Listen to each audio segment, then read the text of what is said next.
Y bueno, para nosotros es un gusto tener en este lunes a nada más y nada menos que Raquel Abad. ¿Cómo estás, Raquel? Ya te extrañábamos. Bienvenida de estar. Oye, Raquel, pues fíjate que llegas en un momento idóneo porque sabemos que justamente esta semana estamos celebrando el famoso Día del Amor y la Amistad, ¿no? Que seguramente muchos se van preparando con los chocolatitos, las florecitas, los detalles y también llegan las preguntas, ¿hacia dónde vamos? Y mucha gente empieza justamente con este tema de las bodas. Entonces, ¿por dónde queremos abordar este tema? Porque yo me he dado cuenta que se gastan cantidades extravagantes en las bodas. O sea, de verdad creo que a veces, no es que se los decimos al público, hasta se separan antes de terminar de pagar la deuda de la boda. Efectivamente. O sea, Efectivamente. es impresionante, Raquel. No, y es que además hipotecan su vida Uh-huh. antes de comenzar una vida juntos. Cuando uno se va a casar, es empezar un proyecto de vida. Uh-huh. Y sin duda es el primer proyecto que vas a hacer con tu pareja. Y es la primera vez donde vas a empezar a ver que pues tienes opiniones diferentes e incluso va a haber un estrés, sobre todo como 15 días antes de la boda. Consejo que me dio a mí un ex jefe maravilloso, que una semana antes de mi boda me dije, vas a discutir esta semana con el que va a ser tu marido. Por favor, cásate. Es normal, porque vives un estrés, empieza la tensión. Y claro, a mí me costó mucho el primer año de casada, que viví desde los 18 años sola, a empezar una vida juntos de tomar decisiones conjuntas. Sí, claro, pues Fue difícil para mí, desde cuando a los 18 años me mantenía, pagaba mis cosas y además hacía y deshacía lo que yo quería, ¿no? Porque además vivía a 600 kilómetros de mi familia. Entonces, al final, cuando tú vas a preparar esta boda, tienes que verlo en perspectiva. No con una perspectiva de túnel, de solo la boda, no. Después de la boda, tú vas a rentar, ¿ok? Porque normalmente rentan, o normalmente las parejas empiezan o rentando o viviendo con alguna de las dos familias, o si ya son gente más planeada, pues a lo mejor hasta ya tienen uno de los dos ya está metido en una casa o ya han planeado esa parte de comprar una casa o meterse en una hipoteca. Entonces tenemos que ver que es el inicio de algo más grande y así es como lo tenemos que planear. Cuando dices, me voy a casar, sí, pero es que después de regresar de la luna de miel, tú vas a tener unas obligaciones. ¿Okay? Vas a tener que pagar tu renta, vas a tener que pagar tu hipoteca, vas a tener que seguir pagando facturas. ¿Okay? Y nadie te dice que durante la luna de miel no te sucede algún imprevisto. ¿Okay? Entonces, sí, cásate, pero cuando regreses, asegúrate que puedes seguir pagando tus compromisos, como la renta, ¿no? Entonces, y además el primer año de casados, hay que hacer, vienen unos gastos iniciales fuertes, porque vas a necesitar una cocina, vas a necesitar un refri, al menos un colchón, ya no te digo la cama, ¿no? Un colchón, etc. Y uno de los grandes errores que cometemos financieramente es pagar una boda a crédito. Eso es hipotecar tu relación. Porque además, como decía mi abuelita, cuando el dinero sale por la puerta, el amor sale por la ventana. Entonces, hay que tener en cuenta que sí, México es una cultura de festejarlo todo. Sí, nos encantan las fiestas. Sí, claro, o sea, siempre hay una excusa buena y qué bueno, ¿no? Porque es parte, dicen que también es una de las culturas más felices, ¿ok? Que aquí nunca hay crisis, puede haber crisis económica, pero de felicidad no la creen.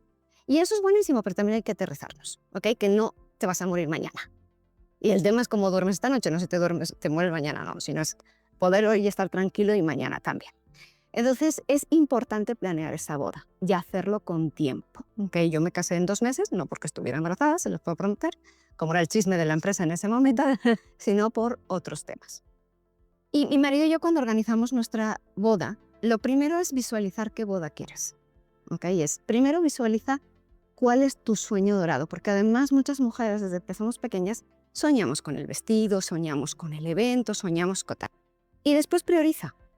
¿Qué es prioridad para ti dentro de toda esa parte? ¿Okay? Si el vestido, para mí era un no negociable el vestido.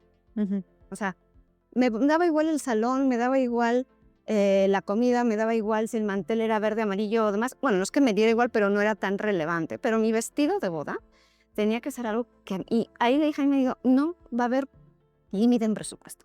O sea, voy a agarrar el que realmente a mí estuvo, y el que me gustó costó 3.500 pesos. Que además mi jefa de entonces me lo regaló. Que me extendió, me dijo, ¿tienes un cheque en blanco? Yo me compré el que yo quise y fue real que me lo pagó. ¿Ok? Y te digo, que cuando me hagas ya ves y el productor me paga a mí.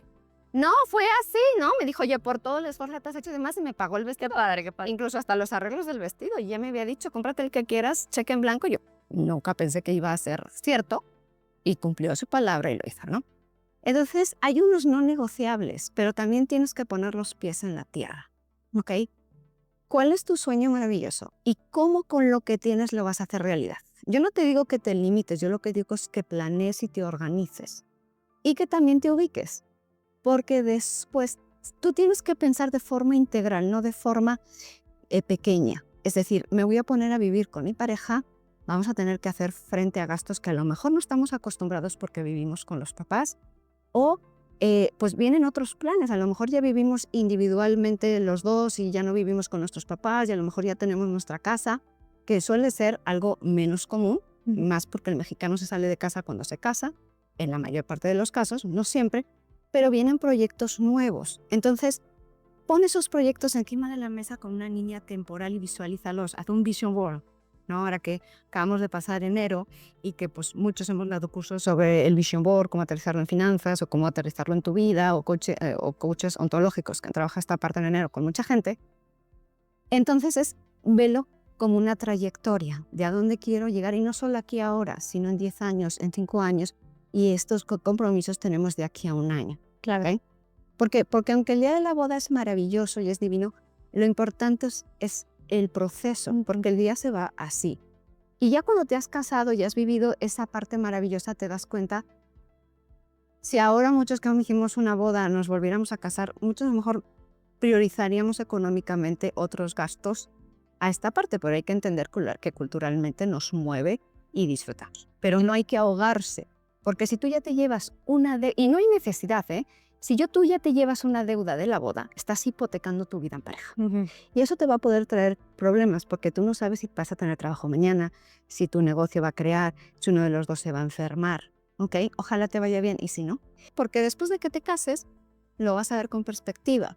Y algo que, por eso les digo mucho que piensen en otros objetivos en pareja, porque mi marido y yo, después nos casamos en abril y en mayo estábamos firmando la compra de nuestra casa, que el 80% la estábamos pagando al contado. Compramos una casa mucho más pequeñita y en un lugar donde en ese momento estaba ad hoc a nuestro presupuesto.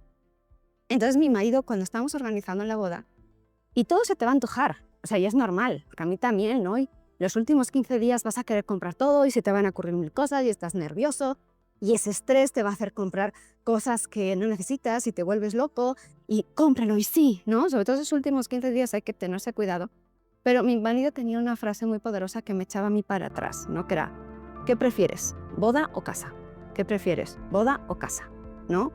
Y yo siempre decía, no, pues quiero una casa que sea mía y que no tenga que endeudarme tanto, porque los intereses en México son muy caras y terminamos de pagarlo en 2 años. ¿Okay?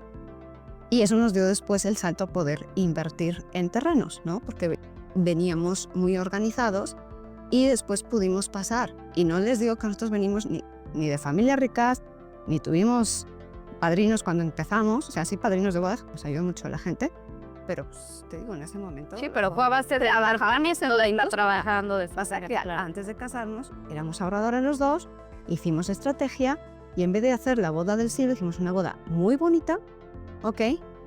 Sencilla, a lo que es México, la disfrutamos muchísimo, pero eso nos dio la posibilidad de poder hacer otras y cosas. que hoy nos diera el trampolín para el éxito financiero. Y que al final del día no olvidarse que la intención de casarse es estar con esa persona, ¿no? Inclusive si lo quisieran hacer en privado o hasta las bodas que luego son gratis y toda la cosa, no pasa nada porque así es como es el amor. Oigan, en el siguiente vez que venga Raquel, justamente vamos a platicar de estos proyectos en pareja. Entonces, te agradecemos mucho que hayas estado con nosotros, Raquel. Gracias a ustedes. Y ahorita regresamos, amigos.